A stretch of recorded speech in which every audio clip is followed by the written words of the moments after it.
Hoje, doutor André Colaneri, que é cirurgião plástico, está com a gente. Seja muito bem-vindo. Como vai? Tudo bem? Pelo convite, novamente. Eu que agradeço. E vamos falar, gente, sobre otoplastia, que é a cirurgia plástica nas orelhas. E tem muita gente que reclama das orelhas, né? Sejam elas de abano, ou as reclamações são das mais variadas, né? Quando o assunto é uma orelhinha. Tem bastante pessoas que se incomodam e acabam não prendendo o cabelo, né? Não usa coque, mulher, não prende o cabelo, nunca faz um rabo de cavalo. O homem é o contrário, né? Ele deixa o cabelo crescer para cobrir, né? Para cobrir as orelhas. E o número de pessoas que reclamam de fato das suas orelhas é muito grande, né, doutor? Tem bastante pacientes que procuram, né, que reclamam. Das cirurgias faciais é uma das mais feitas, né, que é a rinoplastia, né, cirurgia do nariz. A autoplastia eu acho que vem em segundo lugar, depois as pálpebras, depois o lifting facial.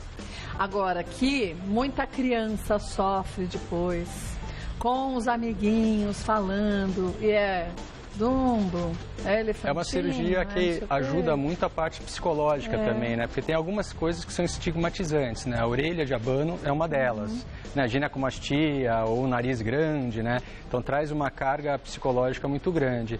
E isso já no começo da infância, né? Então a orelha ela cresce muito até os 5, 6 anos. Depois não cresce tanto. Por isso que a partir de 5 a 6 anos já pode fazer a autoplastia, a correção da orelha de abano, que é uma idade interessante, porque as crianças ainda não estão rotuladas, digamos assim. Né? Quanto mais cedo operar, bullying, né? Depois começa a sofrer o bullying, fica rotulada e psicologicamente carrega o resto da vida esse apelido e o problema interno psicológico. Tem pacientes que chegam depois de 20, 30 anos, olha, doutor, sempre quis fazer isso, agora que eu posso fazer, eu estou aqui para curar uma coisa que me incomoda há muito tempo, que já me traz esse desconforto. Olha, a gente tem aqui alguns desenhos que eu vou pedir para os meninos colocarem, até para você entender como é feita a cirurgia. Porque a orelha de abano é aquela orelha que ela é bem descolada, né? A orelha de abano ela é rodada para frente, né? Então, em vez de ela ficar mais ou menos paralela à cabeça, ela roda para frente. Isso dá uma impressão de uma orelha muito grande. Então, às vezes você olha e fala, não, parece que é muito grande. Se você roda ela para trás, ela não é grande, ela só está mal posicionada e você começa a ver de frente. Então, parece, além da orelha ser grande, a cara fica mais redonda, né? Você olha o rosto, fica um rosto mais redondo. Quando você roda para trás, parece que até que emagreceu um pouquinho, porque fica mais vertical, né? Algumas orelhas de abano não tem nem a formação da antihélice, que é aquela dobrinha do meio, né? Então, ela é tão virada que ela é lisa, né? Parece uma antena parabólica virada para frente. Daí a gente reposiciona, roda e faz aquela dobrinha que é a antihélice. Faz essa dobrinha? Quando você roda para trás, você dá alguns pontos de montagem, que está vendo aqui, que esses pontos que a gente faz tudo por trás, então a cicatriz é por trás, né, ela fica bem escondidinha, você modela ela por trás com pontos que são de nylon, que são pontos inabsorvíveis, que vão ficar o resto da vida lá, só que até o corpo fazer a cicatriz para manter aquela forma, isso demora uns 2 meses mais ou menos para ganhar força. Então os primeiros 2 meses, o que está dando a forma são os pontos, né? E os pontos são mais fortes que a cartilagem. É como se desse um ponto num sabonete. Se você puxar o sabonete, pode rasgar a cartilagem. Então você precisa preservar, não puxar, não bater, para que fique até o corpo cicatrizar aquela forma e não perder mais a forma. E não precisa dessa tensão do fio, né? Porque o fio, como você disse, ele que vai segurar a cartilagem. Exatamente. Então você não pode puxar, não pode bater, né? Porque se você esticar, acontece isso, rasga a cartilagem. Então os primeiros 2 meses são muito importantes. Por isso que tem que usar aquela bandana para dormir, né? Só para dormir, não precisa faixa, de... né? É uma faixa. Tem até uma aqui para mostrar. É uma faixa daquelas de bailarina, de menina, sabe? Bem simples, acho em vários lugares. Só para dormir usa? Só para dormir, porque de dia sabe o que vai fazer, não vai puxar a orelha, não vai bater. Agora de noite, você está deitado, de repente pode dar aquela mexida no travesseiro sem querer, porque não é para deitar em cima, né? E se fizer isso, pode dobrar para frente e rasgar a cartilagem.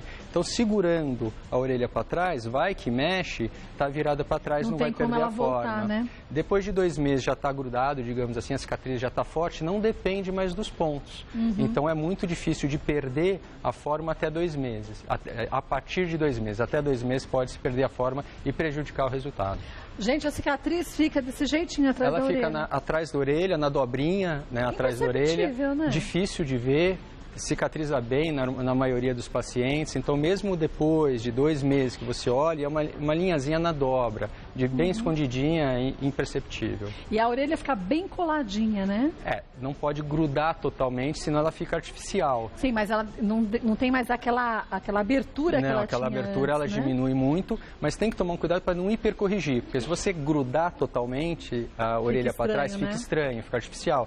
Então toda a plástica, a nossa ideia é o quê? Dá um resultado tão natural que quem conhecer o paciente depois da cirurgia não saiba que operou.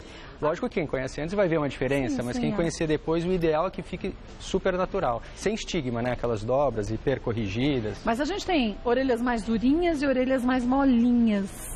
O resultado é diferente ou Boa não? Observação essa daí. A minha é muito dura, olha isso. Podia ser minha bundinha dura e a orelha, olha. Ela é mais durinha, a cartilagem é um pouquinho mais durinha, mas tem a forma certinha, né? Então, a gente enfraquece a cartilagem, Kátia. Para ajudar a ser mais maleável, exatamente. Né? Então, a gente dá uma lixadinha na cartilagem, uma raspada, para que ela fique mais fraca e quando você der o ponto, ela envergue para trás com menos tensão de puxar para frente para não forçar o ponto e não rasgar. Porque senão vai repuxar por si quanto só, mais né? forte, mais fácil de rasgar. Então a gente enfraquece a cartilagem para que ela rodando fique com menos tensão. Que interessante, né? Vamos ver mais um desenho? Olha, até para você em casa ver. Antes da cirurgia, as orelhas bem descoladinhas. Mais para frente, parecem maiores, né? Parece. Então, se olhar, o tamanho dela é igual. Agora, parece maior ali porque está rodado para frente. E bem que você disse, na outra foto parece que o rosto está muito mais Fica fino. mais comprido, né? Parece que vai dar uma alongada, uma emagrecida. Muito legal. Vamos para os nossos mitos e verdades? Pode mandando suas perguntas, viu? A otoplastia também pode ser realizada em orelhas grandes e lóbulo rasgado. Otoplastia, oto é orelha, né? Plastia é a plástica da orelha. Então não é só a orelha de abano. Tem vários tipos de otoplastia. Pode sim corrigir um lóbulo rasgado, um lóbulo grande ou uma orelha de tamanho maior, tem algumas ressecções parceladas que pode fazer, né? O mais comum de todos é a orelha de abano, que é a, digamos, a alteração mais comum. Mas se consegue diminuir o tamanho da orelha? É raro de acontecer isso, né? De ter uma orelha tão grande, alguma parte muito grande para você diminuir. Né? Então é uma técnica menos usada, menos comum, mas é possível em algumas alterações, né? Não é todas as orelhas que dá para diminuir. Agora, tem muita gente que tem o lóbulo bem grande da orelha, né? Com o tempo maior, né? Com o tempo, parece que vai ficando maior. A orelha cresce depois? Vai crescendo, né? Com o tempo, o nariz vai caindo, a ponta vai crescendo e a orelha vai esticando, né? Lógico, que eu uso com brinco de anos e anos, aumenta, pesados, né? Ainda, então né? tem como você diminuir, ressecar um pedacinho, tirar um pedacinho e deixar com um tamanho menor. O mais natural possível, né? Vamos ver mais uma? As orelhas de abano podem voltar após a cirurgia. O que a gente comentou até 2 meses, né? Então você faz a cirurgia, dá aquela forma com os pontos. Agora aquilo precisa solidificar, digamos assim. A cicatriz, ela precisa ficar dura o suficiente para que não perca mais a forma, que não dependa mais dos pontos. Até os 2 meses dependem dos pontos. Então você pode perder até os 2 meses. Depois é muito difícil de acontecer porque ela já está bem grudada. Não é que a orelha vai crescendo e vai soltando tudo de novo, voltando à forma antiga. Isso não acontece. Ela sozinha não faz isso, só se puxar, bater, alguma coisa assim. Só se for por um desejo. Mas quem vai fazer isso? Vamos ver mais uma? A otoplastia é uma cirurgia de baixo risco, mas requer cuidados.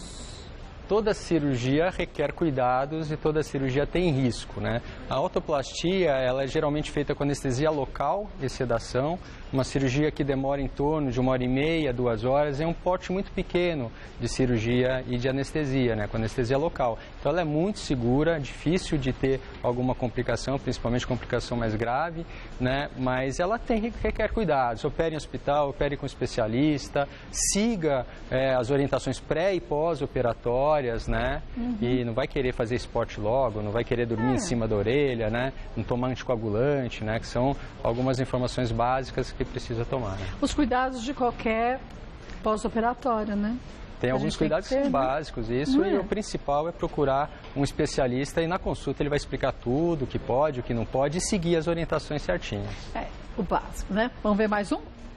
O corte é feito atrás da orelha e a cicatriz fica bem aparente? Não, ela fica difícil de ver, né? Fica bem escondida, digamos, né? assim, e mesmo você olhando por trás da orelha, procurando, na maioria dos casos é um risquinho na dobra. Então fica difícil de ver mesmo você procurando. Parece um risquinho, né? De nada, fica um risquinho, né? Pouco perceptível na maioria dos casos. Lógico que tem a genética que influencia também, sim. mas geralmente fica muito delicado. Vamos ver mais um? Após a cirurgia, é recomendável dormir de barriga para cima. Certo, não pode dormir em cima da orelha. Não é nem recomendável, né? Tem que ser feito assim, né? É obrigação. É uma coisa interessante, Kátia, é que quando você opera, você solta a orelha por trás, você solta a pele, você mexe na inervação e sempre quando você tem um descolamento e mexe na inervação, você não sente aquela parte operada. É que nem uma cesárea, mexeu lá, você passa a mão, fica meio esquisita, tempo, né? Demoram mais ou menos uns 2 meses, às vezes mais, às vezes menos. Ou seja, você vai dormir, passando a mão não sentir, você corre o risco de deitar em cima. Né? Então, tomar cuidado para não deitar em cima, usar a bandana para dormir, para se isso acontecer, não dobrar a orelha. Né? Um truque nos primeiros dias é dormir um pouco com a cabeceira mais elevada, não precisa ser sentado, porque é mais difícil você virar de lado quando você está um pouco elevada a cabeceira e acaba ajudando a inchar menos. Mas você disse que a cirurgia pode ser feita a partir de 6 anos de idade, né? Sim. Uma criancinha dormindo com a bandana pode arrancar.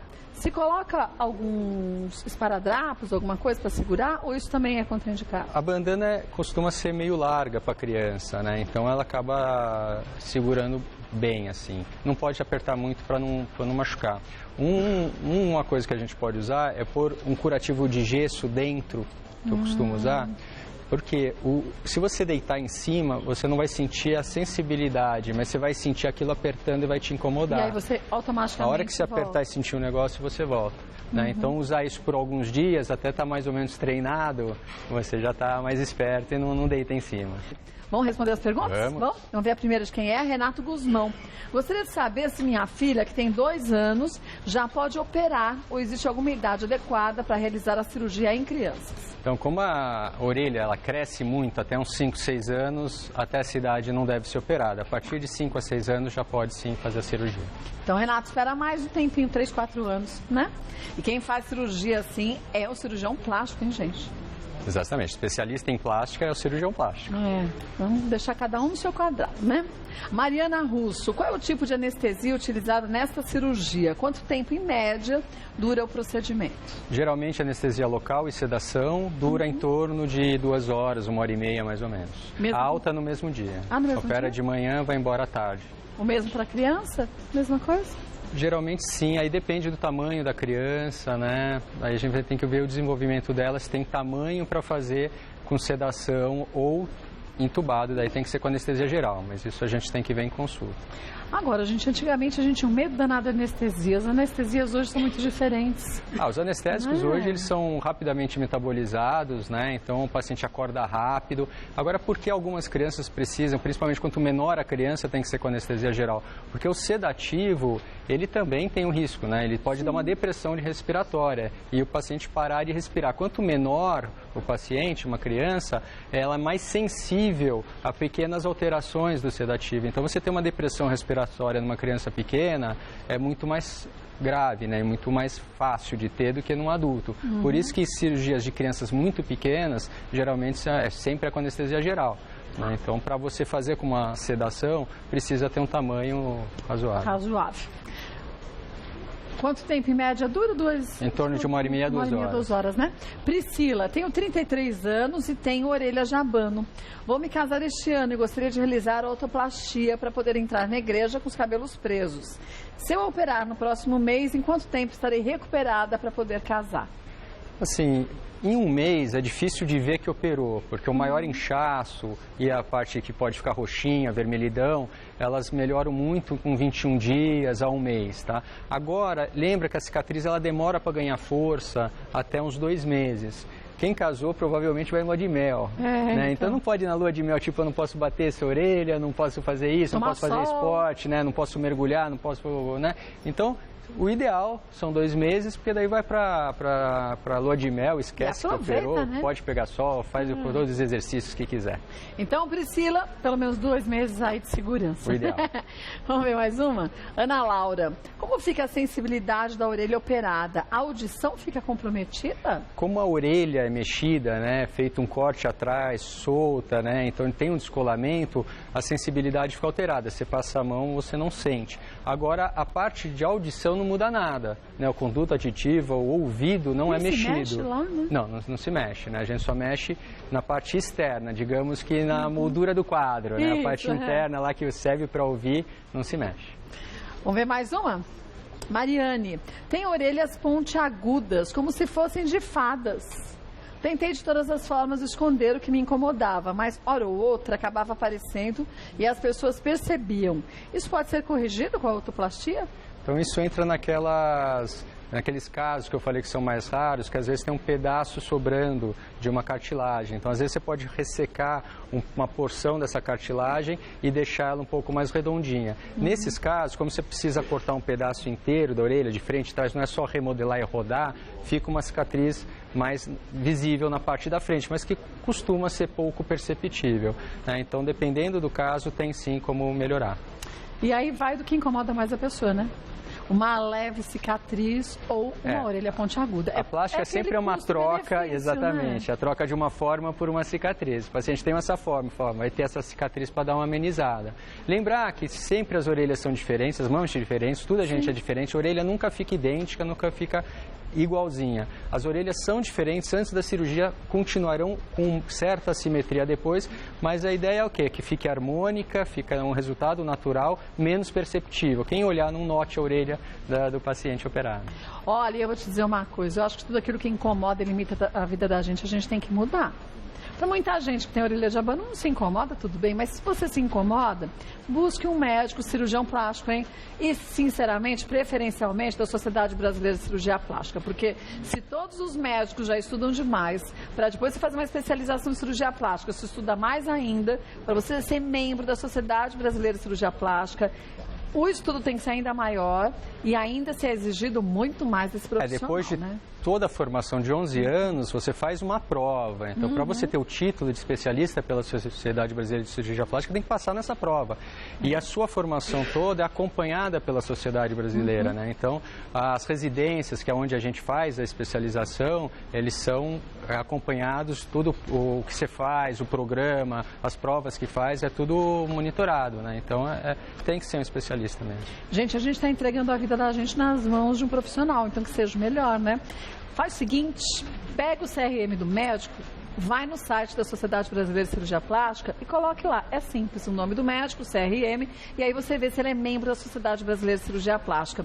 Essa é a forma mais segura de você escolher seu profissional. Ah, uma amiga fez? Ótimo, mas mesmo assim cheque se ele é da Sociedade Brasileira de Cirurgia Plástica. Doutor André Colaneri é especialista pela Sociedade Brasileira de Cirurgia Plástica, claro que volta mais vezes ao programa, querendo sugerir um tema, fique à vontade. Obrigado. Obrigada, eu que agradeço, viu? Parabéns pelo trabalho.